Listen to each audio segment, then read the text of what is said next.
ओम गण गणपतये नमः. हर हर महादेव. संपूर्ण भारतातील प्रिय नागरिक बंधू भगिनींना श्री गणेश लक्ष्मी अशोक सांडगे यांचा नमस्कार. प्रिय बंधू भगिनींनो, शेअर बाजार गणेशवाणी चॅनलद्वारा सर्व बंधू भगिनींना गुंतवणूक साक्षर करण्याचा माझा हेतू आहे. तरी ज्या बंधू भगिनींना शेअर बाजार गुंतवणुकीतून श्रीमंत होण्याची मनापासून इच्छा आहे, शेअर बाजार गुंतवणुकीचे ज्ञान मोफत हवे आहे, अशा बंधू भगिनींनी अजूनही आपले चॅनल सबस्क्राईब केलेले नसल्यास लगेच करून बेल आयकॉन म्हणजेच घंटीचे बटन दाबावे ही विनंती. प्रिय बंधू भगिनींनो, आपल्या संपूर्ण शेअर बाजारात सुमारे 5,500 कंपन्या आहेत. परंतु 5,500 कंपन्या जरी असल्या तरी सर्वच कंपन्या गुंतवणुकीसाठी उत्तम नसतात, तर काही कंपन्या गुंतवणुकीसाठी अयोग्यसुद्धा असतात. परंतु मित्रांनो, कोणती कंपनी गुंतवणुकीसाठी योग्य आहे, कोणती अयोग्य आहे व कोणती उत्तम आहे हे ठरवण्यासाठी प्रॉपरली आपल्याला हव्या असलेल्या कंपनीचा अभ्यास करणे गरजेचे असते. परंतु मित्रांनो, तो अभ्यास करण्यासाठी आपल्या सर्वच बंधू भगिनींना वेळ मिळेलच असे नाही. तर ही गरज ओळखूनच मी आपल्या संपूर्ण शेअर बाजारातील मार्केट कॅपिटलनुसार बलाढ्य कंपन्यांचे तसेच आपले बंधू भगिनी ज्या कंपन्यांची नावे कमेंट करतील अशा कंपन्यांच्या अभ्यासाचे क्रमशः व्हिडिओ बनवत आहे. तर त्या व्हिडिओत काय असतं, त्या व्हिडिओत त्या कंपनीच्या अभ्यासाचे 6 मुद्दे असतात व त्या 6 मुद्द्यांवरून ती कंपनी सध्या गुंतवणुकीसाठी योग्य, अयोग्य की उत्तम व का हे कारणासहित त्याचे विश्लेषण असते. तर मित्रांनो, म्हणजे थोडक्यात काय, तर त्या कंपनीच्या अभ्यासाचा व्हिडिओ पाहिल्यानंतर सध्या वर्तमान काळात त्या कंपनीत रक्कम गुंतवावी की न गुंतवावी याचा एक आत्मविश्वास आपल्या बंधू भगिनींना मिळतो. तर मित्रांनो, आज आपण आपल्या संपूर्ण शेअर बाजारातील मार्केट कॅपिटलनुसार बलाढ्य असलेली सुमारे 4 नंबरची कंपनी असलेली TCS म्हणजेच टाटा कन्सल्टन्सी सर्व्हिसेस ह्या कंपनीच्या अभ्यासाचा आपण व्हिडिओ बनवत आहोत. तर संपूर्ण व्हिडिओ पहा किंवा ऐका ही विनंती. तर प्रिय बंधू भगिनींनो, कोणत्याही कंपनीचा अभ्यास करताना 6 मुद्दे पाहण्या अगोदर सर्वात महत्त्वाचा एक मुद्दा पाहणे गरजेचे असते, तो म्हणजे एकूण मार्केटची स्थिती. एकूण मार्केटची स्थिती म्हणजे काय, तर आपण अभ्यासक्रमात पाहिलेलेच आहे. निफ्टी निर्देशांक हा NSE मधील टॉप 50 कंपन्यांचा समूह असतो. तर तो निफ्टी निर्देशांक जो असतो त्यावरून मार्केटची स्थिती समजत असते. तर मित्रांनो, निफ्टी निर्देशांक आज 19 जून 2026 रोजी 25,585.50 ह्या अंकावर क्लोज झालेला आहे. आणि मित्रांनो, निफ्टी निर्देशांकाचा 52 वीक हाय जर पाहिला तर तो होता 26,373. तर मित्रांनो, म्हणजे थोडक्यात काय, तर निफ्टी निर्देशांकाच्या 52 वीक हायपासून सुमारे 2.98% खाली आहे. म्हणजेच निफ्टी निर्देशांक 52 वीक हायपासून सध्या 2.98% खाली आहे. तर मित्रांनो, म्हणजे थोडक्यात काय, तर मार्केटमध्ये सध्या मंदीचे वातावरण आहे. मित्रांनो, कोणत्याही कंपनीचा अभ्यास करताना सर्वात पहिला मुद्दा पाहणे अत्यंत गरजेचे असते, तो म्हणजे त्या कंपनीचे नाव व सेक्टर. तर मित्रांनो, आज आपण ज्या कंपनीचा अभ्यास करणार आहे त्या कंपनीचे नाव आहे TCS म्हणजेच टाटा कन्सल्टन्सी सर्व्हिसेस. आणि टाटा कन्सल्टन्सी सर्व्हिसेस ही कंपनी मित्रांनो IT सर्व्हिसेस अँड कन्सल्टिंग ह्या सेक्टरमधील आहे.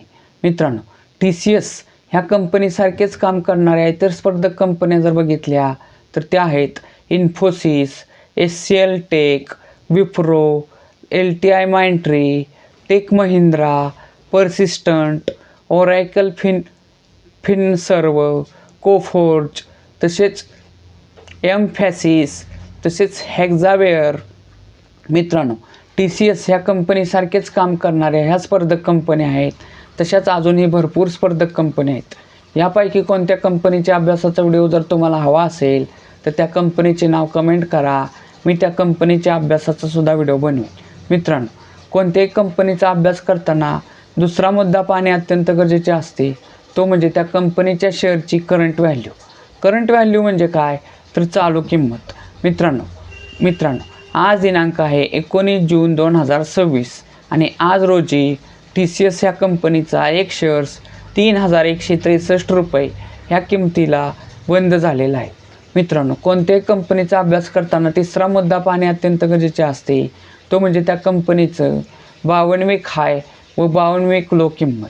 मित्रांनो, 52वे हाय 52वे लो म्हणजे काय, तर त्या कंपनीचा जो शेअर बाजारात शेअर्स आहे तर त्या शेअरची 52वी म्हणजे सुमारे 13 महिन्यापूर्वी जास्तीत जास्त किती किंमत झालेली तो असतो 52वे हाय, व 13 महिन्यात कमीत कमी किती किंमत झालेली तो असतो 52वे लो. मित्रांनो, TCS या कंपनीचं 52वे हाय किंमत जर बघितली तर ती आहे 4191 रुपये व 52वे लो किंमत जर बघितली तर ती आहे 2866 रुपये. आणि मित्रांनो, किमतीच्या बाबतीत असे 2 वर्ष मागे गेल्यास TCS या कंपनीचा एक शेअर्स 3945 रुपयाला मिळत होता. किमतीच्या बाबतीत असेच 5 वर्ष मागे गेल्यास TCS या कंपनीचा एक शेअर्स सुमारे 1865 रुपयाला मिळत होता. आणि किमतीच्या बाबतीत असेच 10 वर्ष मागे गेल्यास TCS या कंपनीचा एक शेअर्स 1025 रुपयाला मिळत होता. मित्रांनो, कोणत्याही कंपनीचा अभ्यास करताना चौथा मुद्दा पाहणे अत्यंत गरजेचे असते, तो म्हणजे त्या कंपनीचं मार्केट कॅपिटल. मार्केट कॅपिटल म्हणजे काय, तर बाजार भांडवल. मित्रांनो, बाजार भांडवल म्हणजे काय, तर त्या कंपनीच्या शेअरची करंट व्हॅल्यू गुणिले त्या कंपनीचे शेअर बाजारात असलेल्या सर्व शेअरची संख्या. थोडक्यात काय, तर त्या कंपनीचे शेअर बाजारात असलेले सर्वच्या सर्व शेअर्स आत्ता करंट व्हॅल्यूला जर विकले तर ती किंमत किती होईल, तिला त्या कंपनीचे मार्केट कॅपिटल म्हणजेच बाजार भांडवल असे म्हणतात. तर मित्रांनो, TCS या कंपनीचे आजचे मार्केट कॅपिटल आहे 11,44,618 करोड रुपये. मित्रांनो, आणि मार्केट कॅपिटलनुसार ही आपल्या संपूर्ण शेअर बाजारातील सुमारे 4 नंबरची बलाढ्य कंपनी आहे. मित्रांनो, कोणत्याही कंपनीचा अभ्यास करताना 5वा मुद्दा पाहणे अत्यंत गरजेचे असते, तो म्हणजे त्या कंपनीला मागील 5 वर्षात नफा झाला आहे की तोटा झाला आहे व तो किती झाला आहे हे पाहणे. तर मित्रांनो, TCS या कंपनीला 2025 साली 48,797 करोड रुपयाचा नेट प्रॉफिट झाला होता. 2024 साली 46,099 करोड रुपयाचा नेट प्रॉफिट झालेला आहे. 2023 साली 42,303 करोड रुपयाचा नेट प्रॉफिट झाला होता. 2022 साली 38,449 करोड रुपयाचा नेट प्रॉफिट झाला होता. 2021 साली 32,562 करोड रुपयाचा नेट प्रॉफिट झाला होता. मित्रांनो, कोणत्याही कंपनीचा अभ्यास करताना 6वा मुद्दा पाहणे अत्यंत गरजेचे असते, तो म्हणजे त्या कंपनीचं share holding pattern. Share holding pattern म्हणजे काय, तर त्या कंपनीचे जे शेअर बाजारात शेअर्स आहेत तर ते कोणत्या कोणत्या घटकाकडे सध्या किती किती टक्के आहेत हे पाहणे. तर मित्रांनो, TCS या कंपनीचं शेअर होल्डिंग पॅटर्न जर बघितलं तर त्यात सर्वात मोठा सध्या गुंतवणूकदार घटक आहे प्रमोटर म्हणजेच प्रवर्तक, थोडक्यात त्या कंपनीचे मालक. तर त्यांचा हिस्सा TCS या कंपनीत 71.77% आहे. मित्रांनो, पुढचे मोठे गुंतवणूकदार घटक जर बघितले तर ते आहे DII, जे डोमेस्टिक इन्स्टिट्यूशनल इन्व्हेस्टर म्हणजेच घरेलू गुंतवणूकदार संस्था. तर त्यांचा हिस्सा TCS या कंपनीत 12.70% आहे. मित्रांनो, पुढचे मोठे गुंतवणूकदार घटक जर बघितले तर ते आहेत FII म्हणजेच फॉरेनर इन्स्टिट्यूशनल इन्व्हेस्टर म्हणजेच विदेशी गुंतवणूकदार संस्था. तर त्यांचा हिस्सा TCS या कंपनीत 10.33% आहे. मित्रांनो, आत्ताच आपण TCS कंपनीच्या अभ्यासाचे 6 मुद्दे पाहिले. तर ह्या 6 मुद्द्यांवरून निष्कर्ष काय निघतो, निष्कर्ष क्रमांक 1. मित्रांनो, TCS या कंपनीला 2021 साली 32,562 करोड रुपयाचा नेट प्रॉफिट झाला होता. तोच नेट प्रॉफिट दरवर्षी बऱ्यापैकी वाढत 2025 साली 48,797 करोड रुपये झालेला आहे. म्हणजेच काय, तर नेट प्रॉफिट वाढलेला आहे. त्यामुळेच त्या कंपनीचा शेअर्स जो 2 वर्षापूर्वी सुमारे 3,945 रुपयाला मिळत होता, 5 वर्षापूर्वी 1,865 रुपयाला मिळत होता, 10 वर्षापूर्वी सुमारे 1,025 रुपयाला मिळत होता, तोच TCS कंपनीचा एक शेअर्स सध्या करंट व्हॅल्यूला 3,163 रुपयाला मिळत आहे. म्हणजे थोडक्यात काय, तर TCS या कंपनी 2 वर्षापूर्वी कमीत कमी 3,945. मित्रांनो, लक्षात घ्या, कोणत्याही कंपनीचा कमीत कमी एक शेअर्स घेता येतो किंवा त्याच्या पटीत जास्तीत जास्त कितीही शेअर्स घेता येतात.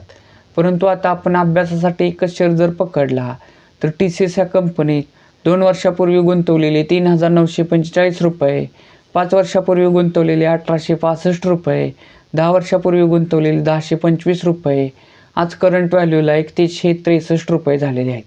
म्हणजे थोडक्यात काय तर ह्या कंपनीनं 10 वर्षात सुमारे 3.8 पट एवढा रिटर्न्स म्हणजे नफा दिलेला आहे. मित्रांनो, निष्कर्ष क्रमांक 2 काय निघतो की TCS ह्या कंपनीचं शेअर होल्डिंग पॅटर्न जर बघितलं तर त्यात सर्वात मोठे गुंतवणूकदार घटक सध्या प्रोमोटर म्हणजेच प्रवर्तक म्हणजे त्या कंपनीचे मालक आहेत. तर त्यांचा हिस्सा 71.77 म्हणजे अतिशय उत्तम आहे. शेअर होल्डिंग पॅटर्ननुसार ही कंपनी गुंतवणुकीसाठी सध्या उत्तम आहे. मित्रांनो, निष्कर्ष क्रमांक 3 काय निघतो की TCS ह्या कंपनीला दरवर्षी नेट प्रॉफिट वाढलेला आहे, परंतु 2024शी तुलना केल्यास 2024 साली 46,099 करोड रुपयाचा नेट प्रॉफिट होता. 2025 साली तो 48,797 करोड रुपये झालेला आहे. म्हणजे विशेष अशी जास्त वाढ झालेली नाही. जे नफा झाला आहे परंतु त्या नफ्यात भरघोस वाढ नाही आहे. त्यामुळेच ही कंपनी सध्या नेट प्रॉफिटनुसार गुंतवणुकीसाठी योग्य आहे परंतु उत्तम नाही. मित्रांनो, TCS ह्या कंपनीच्या अभ्यासाचा व्हिडिओ आवडला असेल तर जास्तीत जास्त लाईक, कमेंट, शेअर करा. तसेच मित्रांनो, कोणतीही कंपनी जी गुंतवणुकीसाठी योग्य किंवा उत्तम असते ती कंपनी मार्केट म्हणजे 52 खायपासून कोणत्याही कारणाने म्हणजेच एकूणच मार्केट खाली आल्यामुळे किंवा प्रॉफिट बुकिंगमुळे किंवा युद्धाच्या बातम्या, निगेटिव्ह बातम्या ह्या कोणत्याही बातम्यांमुळे जेव्हा त्या कंपनीचा शेअर्स 52 खायपासून खाली येत असतो तेव्हा ती गुंतवणूकदारांसाठी सुवर्ण संधी असते. तेव्हा वार्षिक विश्लेषणानुसार जी कंपनी गुंतवणुकीसाठी योग्य किंवा उत्तम असते त्यात वार्षिक विश्लेषणानुसार 52 खायपासून त्या कंपनीचा शेअर जेव्हा खाली येईल तेव्हा त्याच्या टप्प्याटप्प्याने खरेदी करण्यास काहीही हरकत नाही. मित्रांनो, एक आव्हान, आपण जे सध्या कंपनीच्या अभ्यासाचे व त्यातून निघालेल्या निष्कर्षाचे व्हिडिओ बनवतोय ते ऑलरेडी मार्केटमध्ये असणाऱ्या आपल्या बंधू भगिनींना उत्तम कंपनी निवडण्यासाठी अतिशय मार्गदर्शक ठरत आहेत. परंतु ज्या बंधू भगिनींना शेअर बाजार म्हणजे काय हेच माहीत नाही त्यांच्यासाठी आपण शेअर बाजार अभ्यासक्रम हेच नवीन सदर चालू केलेले आहे व त्याचे सुमारे 14 व्हिडिओ झालेले आहेत आणि त्याची आपण स्वतंत्र प्लेलिस्ट बनवलेली आहे. तर ते व्हिडिओ तुम्ही क्रमशः पहा. म्हणजे तुम्हाला मार्केट म्हणजे काय हे बेसिक ज्ञान हवे असेल, माहीत नसेल तर ते संपूर्ण व्हिडिओ पहा ही विनंती. भारत माता की जय.